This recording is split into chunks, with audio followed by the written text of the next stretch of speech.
Hello, welcome to the Shiva Show. Money means business, and as we always say in business, means money. Stability in business means a lot of money, but as I always say every time, and I repeat every time, there are events and things that happen that cause a lot of strain on the economy, and of course, limit the money and limit the business.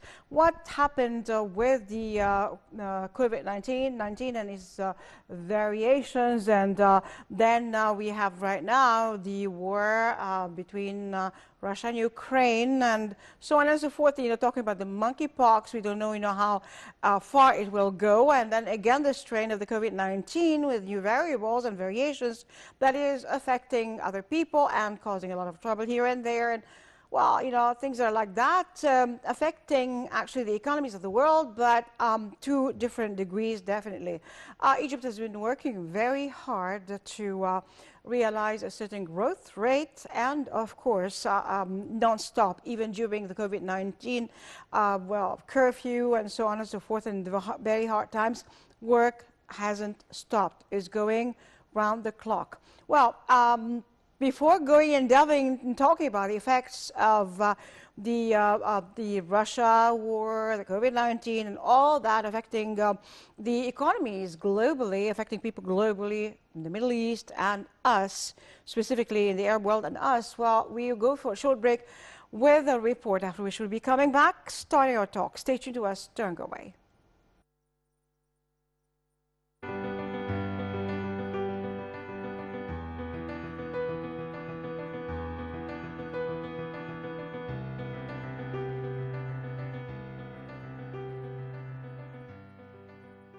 In the Regional Economic Outlook report, the European Bank for Reconstruction and Development announced that it raised its forecast for the growth of the Egyptian economy to record 5.7% by the end of the fiscal year 2021 and 2022, an increase of 0.8% from the forecast issued last November, which was at the level of 4.9%.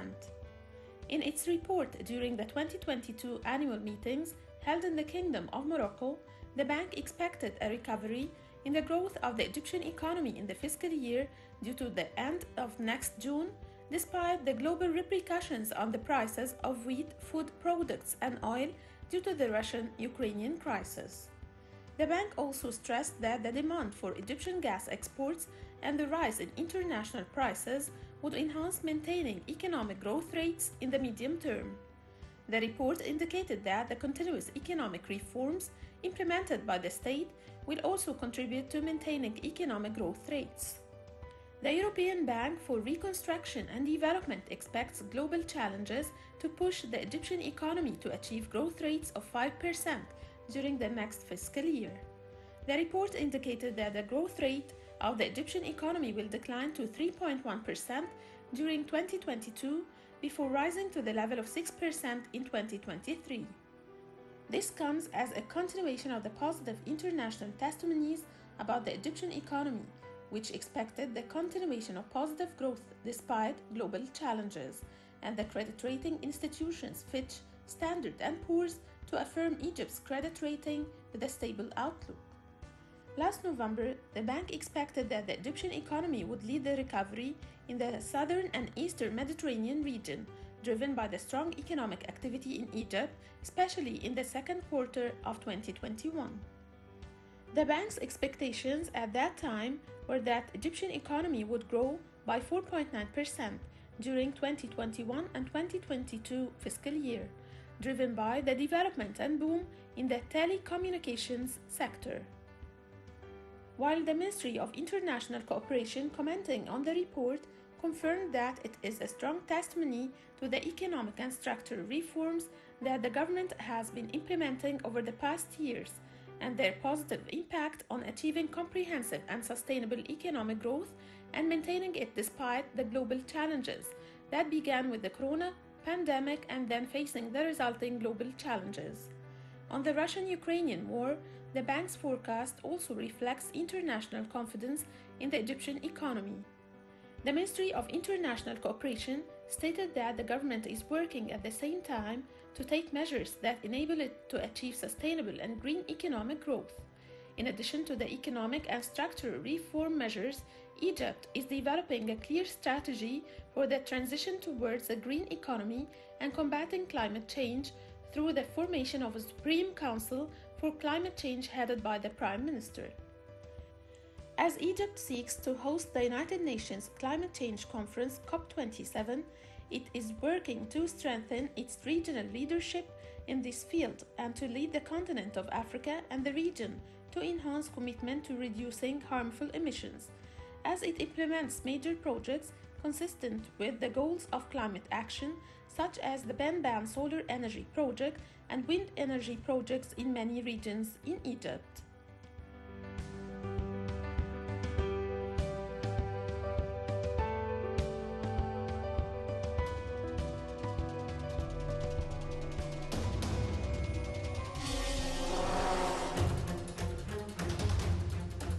And welcome back to Money Means Business with our guest for tonight, Dr. Foad with Steit Professor of Economics, Harvard University, and welcome sir with us. Pleasure having you. My pleasure.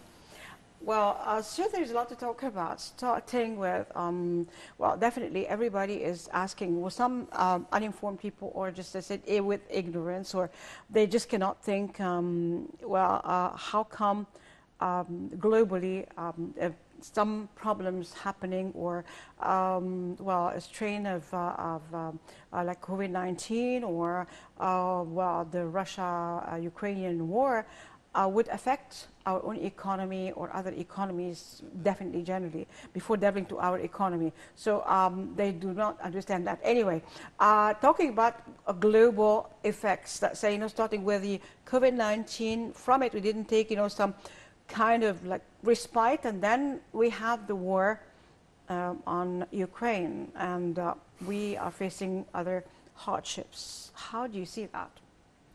Well, like you mentioned, in the last 4 years, the world economy as well as domestic economies went under severe times from COVID-19, and it has several impacts on the economies, and did not differentiate between the advanced or emerging or developing economies.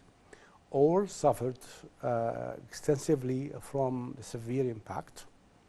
And then last year, most of the countries start recovering from its impact.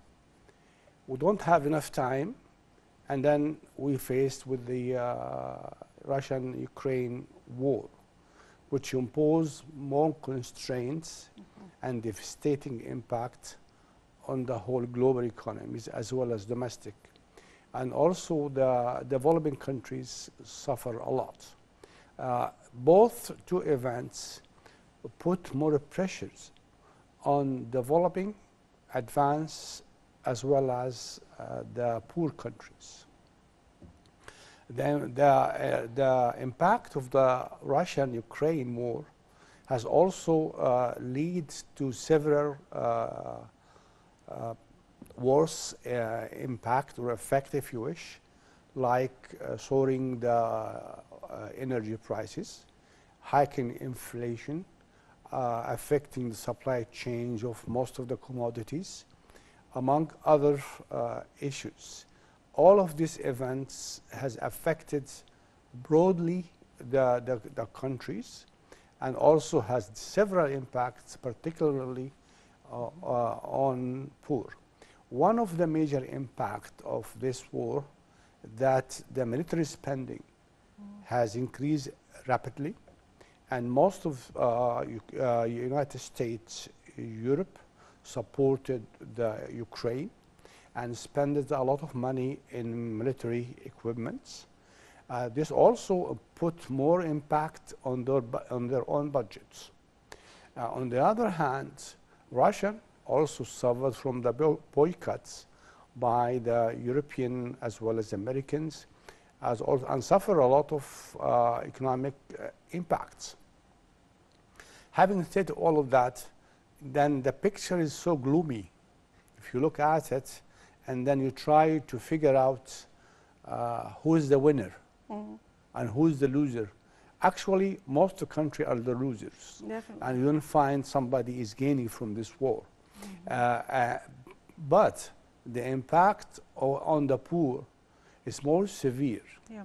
And even differentiated within one country, this also put more pressure on the policymakers in the advanced country as well as the emerging market economy to deal with these issues. For that reason, I think we are in a very awkward position, and I think we need to mitigate, I would say, the impact on the economies. Well, you know, the impacts of such events are really hard. Let me just think, talking about such things that change the face of the world. Well, it was like one supreme power, and then suddenly it's not a bipolar world, but it seems that it's heading towards a multilateral, well, you know, more than one or two, actually, superpowers, and our situation, other situations, everything is changing with that. How do you see this effect on, you know, politically speaking, of course, you know, affecting definitely economy and then politically speaking all together? It's a good point to raise. Now the war also reflects different avenues in the political fronts, as well as in the economic fronts, as well as in the social fronts. In all of the above, you say in the political front that there's no only one superpower. Now they're trying to shift, and there is no single power. Mm-hmm.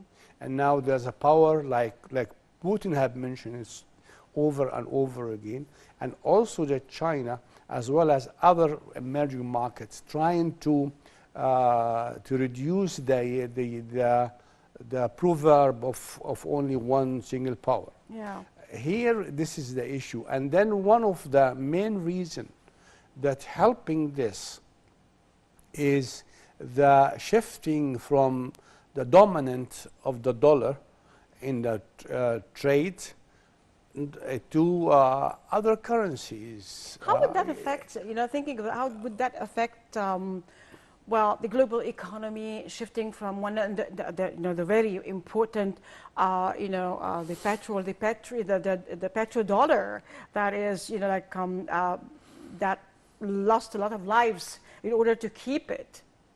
Yeah, this is also another serious issues.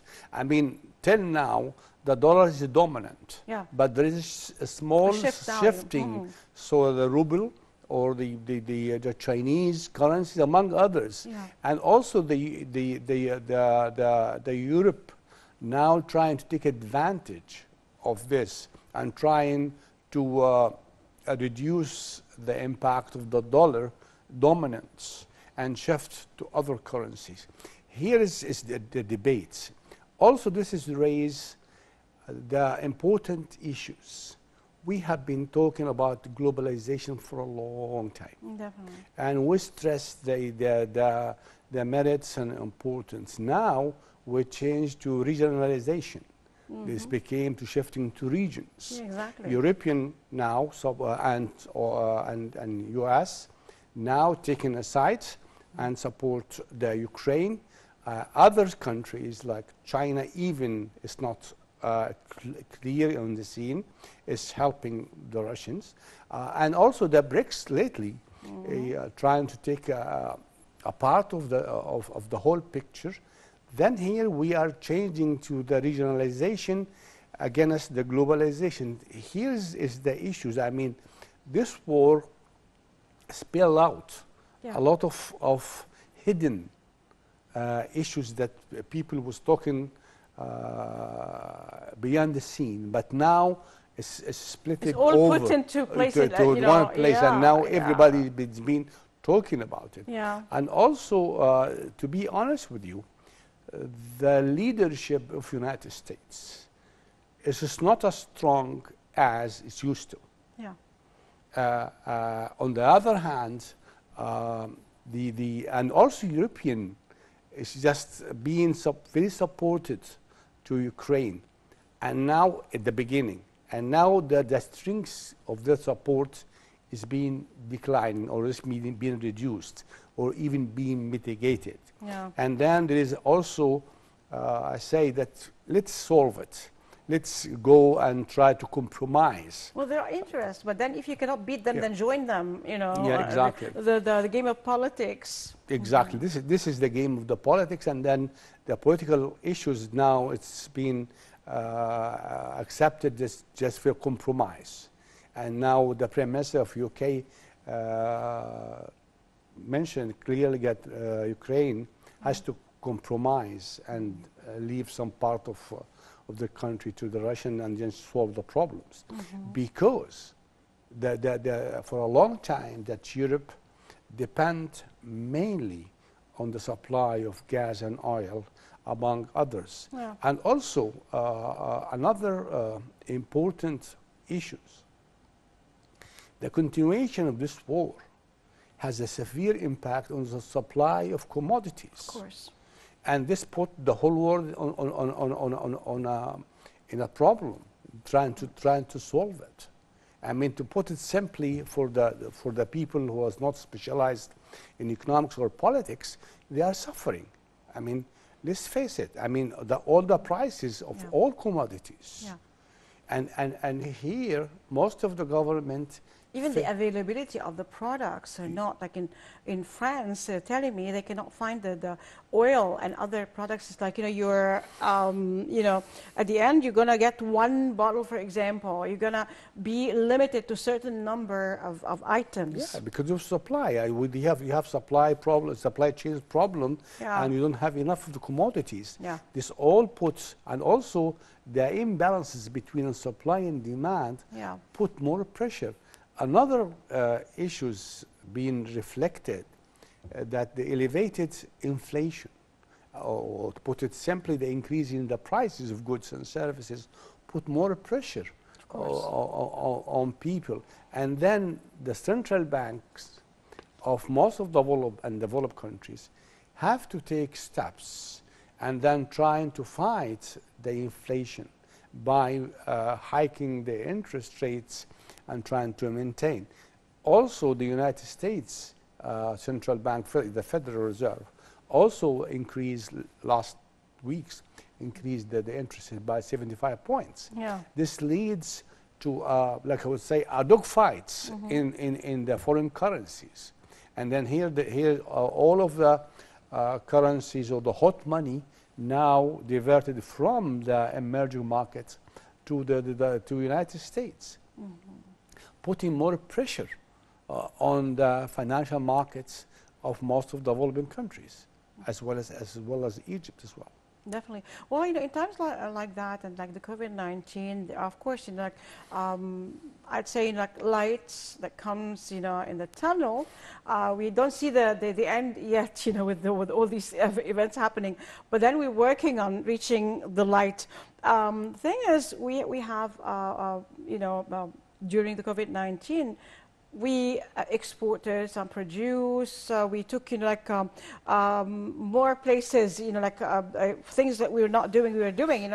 You can benefit from situations like that, as of course, that situation hurts lots of people. But then there are things, like say maybe for gas, then because they are looking for other outlets, or let's say, other sources to make up for what's they cannot get from Russia. How can we, or others, how can we benefit from the situation? I mean, to make it less painful for us and we benefit more? Well, this is a difficult question to answer because the international oil prices increase overboard. Yeah. And then it also will be increased here. In Egypt, for instance, the government subsidized part of the price to the consumers to reduce the impact of the international prices on the people. But as a result of that, the budget deficits will also increase. And also the government is facing between the trade-off between fighting the inflation and safeguards the vulnerable people or the needy people, providing the safety nets, I would say. Here is the trade-off, and also the supply of gas is not affected, but the prices increase. And now, for instance, Russia have or find another market for their oils in India and China, among others. And also Saudi Arabia played an important role to a little bit stabilizing the international oil prices, because this is a relationship between supply and demand, and if the supply is there, then the prices will be reduced. But you have to take into considerations is the increasing in the prices of oil will benefit the oil exporting countries. But the equation here depends between the percentage of increase in the oil versus the percentage increase in the commodity prices. Here you have to make this kind of equalization or equilibrium, if you will, between the two. It's difficult. It's not easy. It's easy as it sounds, as we say it, but in practicalities, it is difficult, and the policymaker has to look at all of these issues and try to fight it. Because here, if you find the people, and you find people looking for job and looking for food and availabilities, there's no mercy. They put all of the pressure on the policymaker, and they don't know what's behind and what the problems they are facing to make this is affordable at the affordable price. For that reason, the government of Egypt, as well as most of the developing country, have difficult times to deal with these issues and to mitigate the impact on the world prices. Definitely, it's very hard, especially that you've got certain groups with agendas, and then they try to create trouble and spread ideas, as you said, this is not there, they're not doing anything, food is expensive, this is expensive, and people with, I can't say with no minds, ignorant, or, they are uninformed. They think, oh, okay, what do we have to do with the prices rising in Europe? We are just, we're in Egypt. We buy wheat. They don't know, how it, when you buy wheat, the most two exporters, the grand exporters of wheat are in war together. So it's just, very weird thinking, but other parties can take advantage of that and create a lot of trouble. As you said, the Arab countries, Egypt, since we are shifting back to regionality, we do have, Arab countries, and there is cooperation in Africa. We're part of Africa.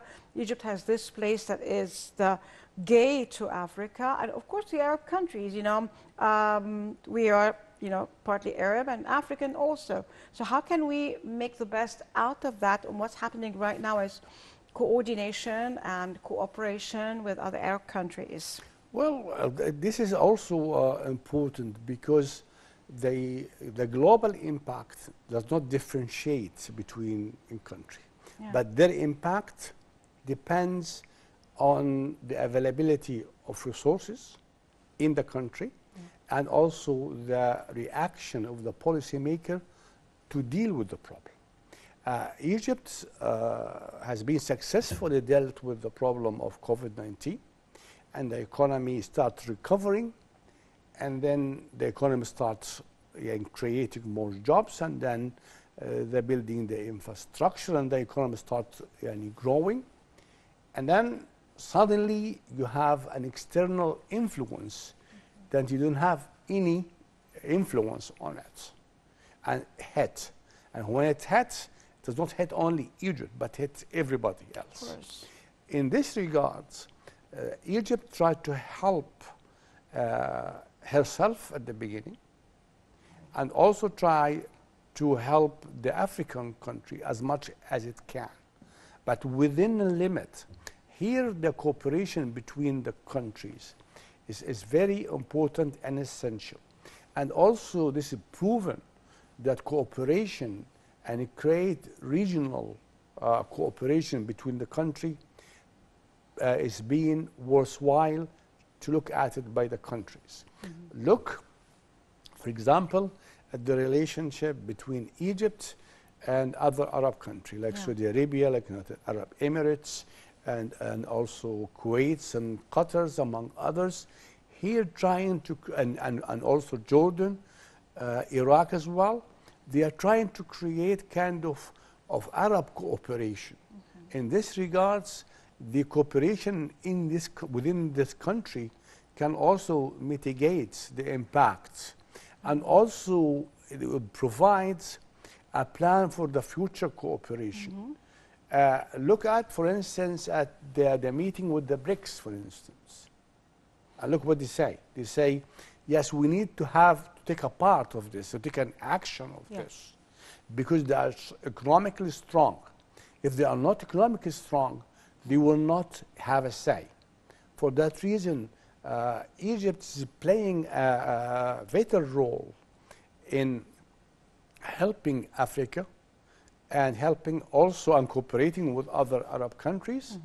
Mm-hmm. In this regards, this requires a lot of adjustment and stabilizing the economy in order to be strong. Because if you have a strong economy, then you will be able to create more stability in the country, and you will be able to help other countries in the same regards. Also, the cooperation, I think, is worthwhile for Africa to look at. Africa is rich in all of natural resources, mm-hmm. and also with population and the markets, but also it has a lot of obstacles. They need to look at it, and they need also to pinpoint these weaknesses and try to resolve it. This will take time, but they need to look at it. When Egypt had the leadership of Africa, they're trying to put a platform for them and to look at the problems, and they introduce the technology improvement, for instance. For that reason, this country has to look at the cooperation more seriously. Mm-hmm. It's not a matter of fantasy anymore. It's a matter of you look at it and you try to resolve the problems, and you try to provide the serious policy to deal with it. Definitely, and be working, cooperating, and working all the time. I think this will mitigate the effects of the war and COVID-19, or what we are going through, especially that we don't know when this will stop, and would it just have other ramifications or go into other extents that we don't know about? Well, we hope, as we go every day, that things would not get out of control, and because, well, when you talk about it, some people would say, well, this can just go into not only it's an international war, but not only that, world war that could end the world, because many powers here do have the atomic bomb and do have the capability of letting everything explode. Yes, the issue here is the supply of commodities. Yeah. And if this war continue for a while, then we're going to have severe problems in food supply. Yeah. And this will put a lot of pressure on the prices and the availabilities. And last night, the UN security is called that if this war continue, then we have a war of hunger. Because in Africa, we have a lot of poor people, yeah, and a lot of unavailability of goods, and coupled with the higher oil prices, put more pressure on the supply of everything. This is also provide a serious issue on these countries. I mean, honestly speaking, the war is nobody is gaining from it. I mean, and if the gain will be a short-time gain. Yeah. But if you trying to put cost-benefit analysis and trying to put who's the winner and loser, all are loser. And now the issue of most of the countries has to adopt a policy of elevating inflation and putting and controlling the budget deficit, and also protecting the poor, and then trying to find availability of goods and services. They are working in several fronts, and none of them are an easy one. All of them are difficult. And then here you're trying to solve. I mean, some of the advisor, for instance, trying to say, okay, let's promote investment, foreign investments. Fine. But how? Yeah. This number one. Number two, the whole pie is being reduced, and you're going to have a very furious competition on that. And then in this kind of era of we call it in economics stagflation, when all the prices increase and the unemployment also is increasing, then they have the problem with what we call it stagflation. In this kind of problem, or severe recession, I would say, that we have not seen since the Second World War II, here the investors will be hesitant to invest anywhere. They have to adopt the policy of wait and see. Tell, defines, what is it? And now all of the hot money now is going to United States as a result of increasing the interest rates on the dollars. Another important issues I want to raise is the impact of the war on the financial markets. Okay. And most of the financial markets are being hit hardly. And the stock market, as you mentioned, every day on all of the countries, has been hit hardly. Yeah. And this is affect the saving, and also the prices of assets is being affected. Yeah. Then and all of these issues, they are difficult to deal with at once. Then I think the hopeful solution, I would say, is to end the war as soon as we can, because the longer the war lasts, the more the loser of the people and the countries as well. Exactly, and the more the losses are that are not going to be corrected easily. Yeah, it will take time. Yes, for sure. Definitely. I mean, even to correct for this impact of the COVID as well as the Russian war, Ukraine war, at least it takes 4 years. IMF predicts at least 4 years to deal with this impact and to reach the growth of COVID-19. No, we are just the generation that enjoyed, say, the 80s and 90s, but are suffering, and it seems that it go on suffering for a while before we see something positive. Well, yeah. We'll go for a short break, after which we'll be coming back, resuming our talk. Stay tuned to us. Don't go away.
We're back again to Moneybees Business, and with our guest, Dr. Foad with Steit. And sir, now cooperating with each other, Arab countries, African countries together. Well, the cooperation right now, Egypt is very keen and very active in that. Also, the Emirates, Saudi Arabia, Jordan, so on and so forth. So, would you expand more on that? Yes, I mean, I think Egypt is taking the right avenues to cooperate with the Arab countries effectively, not on the sense of borrowing, but rather than investment. And this is the right approach, because when you invest and you find and you provide them with investment opportunities, and this is two-way streets. When you invite people with investment opportunity, they will come and invest, and also they will benefit from the profit.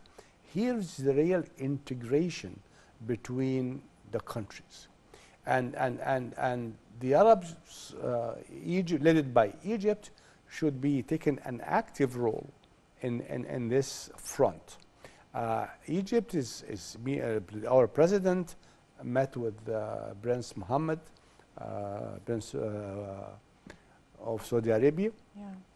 Also the Tamim today, President Amir Tamim, and Sheikh Mohammed bin Zayed as well, Yeah. among others. I mean, they encourage them to come and invest. Besides also the political agreement or political thought or organization to protect the region.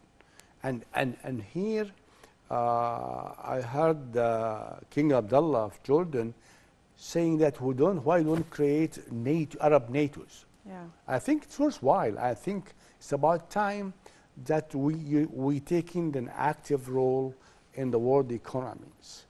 I mean, all these availabilities of good-minded, good leadership, natural resources among the financial resources available to the country, I think they would have a say in what's going on. And also, the best way to achieve this is the cooperation. And I think Egypt now is offering a lot of investment opportunities. For instance, is one of the projects that transferring the public ownership of the enterprises to private sector, which we call it the privatization. I think this is also a good avenue to provide the investors to invest on these valuable investments and also valuable projects. Egypt has a lot of investment opportunities, and also they have a large market size, as well as have accessibility to the African countries. So I think the right approach for Egypt as well as for the Arab countries is to strengthen the economic cooperation between the Arab countries. This will lead to more stabilization and lead to creation of more jobs, but also this requires a lot of balancing out or using I would say coordination in the physical and monetary policy to coordinate the policies. Yeah. For instance, if you are talking about the GCC countries, they have cooperation in this regards, and they have coordinations in the economic policy as well as other policy. I think it's worthwhile that we broaden up the GCC to include countries like Egypt, like Jordan, like Iraq, among other good countries that can cooperate and strengthen the regional cooperation. Because as we mentioned a minute ago, now look at Europe, regional. Yeah. Look at the BRICS, regional. North America, regional. Where we are. We have to put more emphasis on this. We are trying to forget the globalization, and we need to think about regionalization. I think this is the whole issues that we need to look at. And also, there's something I have to say here. The president or the government cannot do everything by themselves. Of course. They need the help of the people. They need the people to take care of their jobs. They also need to control the population explosion in Egypt. Well, that eats any progress that is done, you know, like a horrible growth of population. I think this is one of the major constraints that facing Egypt. Yeah. And I think this is eating, like you said, is just eating mega challenge. yeah, it's a bigger challenge. Yeah. And also the people have to put more attention to the safety of the country, and encouraging also education is important. Health is important. I mean, the government trying to provide or work in the several fronts, and this is also not for the benefit of the people themselves, but also for the benefit of the people who are coming and invest in the country here. Yeah. Because if the investors find that you have educated people, you have availability of infrastructure, you have good education system, and all of this will help people to bring the investment opportunity for the country. Well, I know it's hard to ask about how do you see us and how do you see things, because we don't have a crystal ball to see in the future is, because it depends on lots of things, of course. But then how do you see us in doing right now and the future, in your opinion, from now? I believe that Egypt is, till now is just sitting in a solid standing, trying to deal with the issues, trying to reduce the severe impact of external impact on the people. But like I said, the government and the presidents and the government cannot do it by themselves. Of course. And also they need to help of their own people, because this is a very tough challenges, and I think we need to work it out as we did in the COVID-19, but also we have to pray for God that war will end and things get in peace. Well, hopefully, and the groups that talk about against Egypt and the government and everything that is good for Egypt, you know, like that to be marginalized. Exactly. That's very important too, because they just create a lot of trouble. Yeah, that's true. Well, Dr. Foad says thank you very much for being there. We'll, as we go along, we'll have you with us. It's my pleasure. Thank you. It's our pleasure. And I'd like to thank everybody for being there. We'll see you again next week. As for now, God bless Egypt. God bless Egyptians. God bless our army, our white army, our police, our president. And as I quote from the Holy Quran, ادخلوا مصر إن شاء الله آمنين, enter Egypt, God willing, safe. And from the Holy Bible, Mubarak شعبي مصر, let's be Egypt, my people. I'm Nermin Nazim signing off. We'll see you again next week. Goodbye for now.